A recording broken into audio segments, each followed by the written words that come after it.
क्या भारत ने Rafale deal पर एक रेड लाइन खींच दी है? और क्या अब बिना आईसीडी के कोई फाइटर जेट डील नहीं होगी? और क्या ये फैसला भारत को बना सकता है पूरी तरीके से डिफेंस टेक्नोलॉजी में आत्मनिर्भर? नमस्कार दोस्तों, आप देख रहे हैं वी नेशन ट्रिपल वन, जहां पर हम आज बात करने वाले हैं एक ऐसे मुद्दे की जो भारत के डिफेंस पॉलिसी को पूरी तरीके से बदल सकता है। और अब फ्रांस के ऊपर दबाव काफी ज्यादा बढ़ने वाला है। हाल ही में एक खबर सामने आई है जहां पर बताया जा रहा है कि भारत ने साफ कर दिया है कि अगर फ्रांस की तरफ से कोई आईसीडी नहीं मिलेगी राफेल की, तो फिर डील भी नहीं होगी। यानी अगर फ्रांस भारत को इंटरफेस कंट्रोल डॉक्यूमेंट यानी आईसीडी नहीं देता, तो 114 राफेल फाइटर जेट की जो मेगा डील है उसमें रुकावट आ सकती है। यह डील कोई छोटी मोटी नहीं है। इसकी कीमत है 3.25 लाख करोड़ रुपए। अब सबसे पहले हम समझते हैं कि पूरा मामला क्या है। देखिए, एमआरएफए प्रोग्राम, जिसको हम medium role fighter aircraft programme के नाम से भी जानते हैं, इसके अंतर्गत भारतीय वायुसेना को 114 नए मल्टी रोल फाइटर जेट चाहिए ताकि उनकी ताकत बढ़ सके। अब इस रेस में कई एयरक्राफ्ट शामिल हैं, लेकिन राफेल सबसे आगे माना जा रहा है। अब आते हैं सबसे महत्वपूर्ण सवाल पर कि ये आईसीडी है क्या जिसको लेकर इतना ज्यादा विवाद बढ़ता जा रहा है। आईसीडी का मतलब होता है इंटरफेस कंट्रोल डॉक्यूमेंट। ये एक तरीके का डिजिटल ब्लूप्रिंट होता है जो बताता है कि एयरक्राफ्ट के अंदर का कंप्यूटर और बाहरी सिस्टम, जैसे कि मिसाइल सेंसर, आपस में कैसे बात करेंगे। अब इसे ऐसे समझिए कि अगर एयरक्राफ्ट एक स्मार्टफोन है, तो आईसीडी उसका ऑपरेटिंग सिस्टम एपीआई है जो ये तय करता है कि कौन सा ऐप कैसे काम करेगा। देखिए, भारत की मांग बहुत क्लियर है। भारत ने उनसे कह दिया है कि उन्हें सिर्फ एयरक्राफ्ट नहीं चाहिए, उन्हें एयरक्राफ्ट के साथ एयरक्राफ्ट का कंट्रोल भी चाहिए। क्योंकि हम आने वाले भविष्य में बहुत सारे इंडिजिनस वेपन को विकसित कर रहे हैं। अब जाहिर सी बात है, हर चीज़ के लिए तो हम वहाँ पे डिपेंडेंट नहीं रह सकते।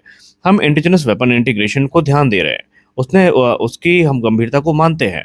और भारत ने अपने वेपन, जैसे कि अस्त्र मिसाइल सीरीज हो गई, रुद्रम एंटी रेडिएशन मिसाइल्स हो गई, स्मार्ट एंटी एयरफील्ड वेपन हो गए, इनको राफेल में खुद इंटीग्रेट करने की इच्छा जताई है। और ये तभी हो सकता है जब फ्रांस से इसकी स्वीकृति मिले। इसके अलावा भारत ये भी चाहता है कि जो अननेसेसरी फॉरेन डिपेंडेंसी है, इसको खत्म किया जाए। पहले क्या होता था, हर बार जब भारत कोई नया वेपन इंटीग्रेट करना होता था भारत को, तो उसे डसाल्ट एविएशन के पास जाना पड़ता था। इससे टाइम डिले होता था, कॉस्ट बढ़ती थी और फ्लेक्सिबिलिटी ऑलमोस्ट खत्म हो जाती थी। इसके अलावा भारत फ्यूचर अपग्रेड्स पर भी पूरा कंट्रोल चाहता है। आईसीडी मिलने से भारत फ्यूचर में खुद अपग्रेड कर सकेगा बिना फॉरेन परमिशन के। और यही है असली डिजिटल सॉवरेनिटी। और भारत इसी को लेकर कॉम्प्रोमाइज करने की स्थिति में बिल्कुल भी नहीं है। 2016 में भारत ने 36 राफेल फाइटर जेट खरीदे थे, लेकिन उस डील में एक बड़ी कमी थी कि भारत को डीप लेवल एक्सेस नहीं मिला था। हर छोटे अपग्रेड के लिए फ्रांस के ऊपर डिपेंडेंसी बनी रही। और यही वजह है कि इस बार भारत कोई रिस्क नहीं लेना चाहता। ये एक कोई छोटी मोटी डील तो है नहीं, मैंने पहले भी कहा। और ये भारत की डिफेंस पॉलिसी में एक बड़ा बदलाव भी है। अब भारत का रक्षा मंत्रालय साफ कर चुका है कि टेक्नोलॉजी एक्सेस मिलेगा और ये नॉन निगोशिएबल है। यानी टेक्नोलॉजी एक्सेस नॉन निगोशिएबल है, ये हमको चाहिए ही चाहिए। Defence secretary Rajesh Kumar Singh sir के नेतृत्व में ये स्ट्रेटजी बनाई गई है। अब फोकस है इंडिजिनस कैपेबिलिटी पर, लॉन्ग टर्म ऑटोनॉमी पर और स्ट्रेटेजिक इंडिपेंडेंस पर। लेकिन कहानी का दूसरा पहलू भी है। फ्रांस और डसाल्ट एविएशन क्यों इसको लेकर हेजिटेंट है, इसके पीछे की एक वजह है। उनका मानना है कि क्योंकि आईसीडी देने से उनकी जो इंटेलेक्चुअल प्रॉपर्टी है वो रिस्क में पड़ सकती है, एयरक्राफ्ट आर्किटेक्चर का कंट्रोल कम हो सकता है। यानी ये सिर्फ टेक्निकल इशू नहीं है, बल्कि स्ट्रेटेजिक और बिजनेस कंसर्न भी है उनके लिए।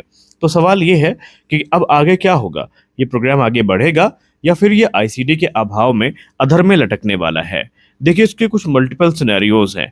सिनेरियो वन की बात करें, यहाँ पर हम मान के चलते हैं कि हमें फुल आईसीडी एक्सेस मिल जाता है, तो डील फाइनलाइज हो जाएगी और भारत को इस पे पूरी फ्रीडम मिलेगी और भारत की सारी नाराजगी अभी तक इस प्रोग्राम को लेकर जो भी है वो मिट जाएगी। सिनेरियो टू की बात करें तो इसमें लिमिटेड एक्सेस की अब बात करते हैं। अगर लिमिटेड एक्सेस मिला तो कुछ कंडीशंस के साथ जो है वो डील कॉम्प्रोमाइज होगी, लेकिन कम से कम डील फाइनलाइज हो जाएगी। तीसरा है नो आईसीडी। ऐसे में डील के कैंसिल होने का खतरा भी बढ़ सकता है। और भारत की भी मांग सही है। जब आप इतना ज़्यादा पैसा खर्च करने वाले हैं, इतनी बड़ी संख्या में विमान को लेने वाले हैं, तो फिर आपको इन चीज़ों का तो कम से कम उम्मीद होगी कि हमें एक स्वतंत्रता मिलेगी और हर छोटी बड़ी चीज़ के लिए हमें उनसे पूछना नहीं पड़ेगा। और भारत यही चाहता है और भारत की ये मांग पूरी तरीके से वाजिब भी है। दोस्तों, ये सिर्फ एक डील फाइटर जेट की नहीं कर रहा है भारत, बल्कि भारत की ये deal defence independence, technological control और फ्यूचर वॉरफेयर को देख करके है। और भारत यहाँ पर अब से बायर नहीं रहना चाहता, पार्टनर बनना चाहता है। तो देखते हैं आगे चल के क्या होता है। आपको क्या लगता है, भारत को आईसीडी पर कॉम्प्रोमाइज करना चाहिए या फिर जो हमारा अभी नो आईसीडी नो डील वाला स्लोगन है ये बिल्कुल सही है। आप इस पे जरूर टिप्पणी करें। मिलते हैं अगले वीडियो में कुछ और अपडेट्स के साथ, तब तक के लिए जय हिंद।